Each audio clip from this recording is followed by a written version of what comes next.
సింధూర ఆలోచించుకుంటూ నిలబడుతూ ఉంటుంది. చంటి పరిగెత్తుకుంటూ వస్తాడు. అమ్మాయి గారు మీరు ఇక్కడున్నారా? మీకోసం వెతుకుతున్నాను. ఎందుకు చంటి?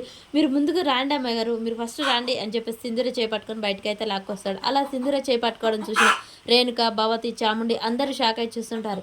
ఏ చాముండి చాముండి ఉండి చంటి సింధూర చేపట్టుకున్నావేంటి నువ్వు? ఏంట్రా అంత ధైర్యమా? అని చెప్పేసి భవతి అంటుంది. అయ్యో అది కాదు అమ్మాయి గారు, చీర కొనిపిద్దామని తీసుకొచ్చాను. ఏంటి చంటి నువ్వు సింధూరకు చీర కొనిపించడం ఏంటి అని రవిబాబు అడుగుతూ ఉంటాడు ఏం తెలియనట్టు.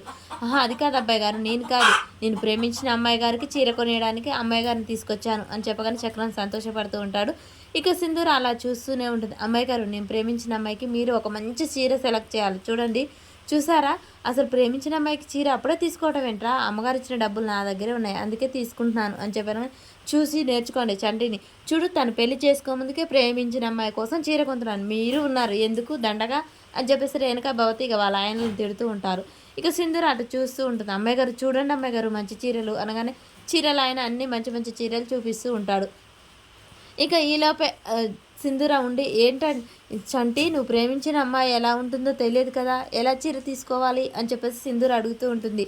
అమ్మాయి గారు నేను ప్రేమించిన అమ్మాయి ఎలా ఉంటుందో తెలియకపోవచ్చు, కానీ నా ప్రేమ స్వచ్ఛమైనది, పచ్చని పొలం లాంటిది కదా, కాబట్టి పచ్చని పొలం కలర్ తీసుకోండి. ఇక మా ప్రేమ అమ్మవారి మీద చేసే అభిషేకానికి పసుపు గుర్తు లాంటిది, అలాంటిది పసుపు గుర్తు లాంటిది తీసుకోదు, కాబట్టి రెండు కలిసిన కాంబినేషన్లో ఈ చీర బాగుంటుంది అమ్మాయి గారు ఒకసారి చూడండి అని చెప్పేసి అక్కడ ఉన్న పసుపు పచ్చది ఇంకా చిలక పచ్చది రెండు కలిపి తీసుకుంటారు.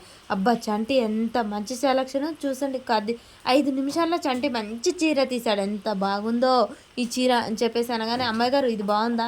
బాగుంది చంటి అని చెప్పేసి సింధూర కూడా చెప్తూ ఉంటుంది. ఈలోపే ఎంత బాబాయ్ అనగానే 2500 ఇదిగో తీసుకో అని చెప్పేసి అమ్మటిస్తారు. ఒరే చంటి అలా బేరాలు ఆడకుండా ఇవ్వకూడదురా, 1000 రూపాయల చీర కూడా 2000 చెప్తారు వాళ్ళు.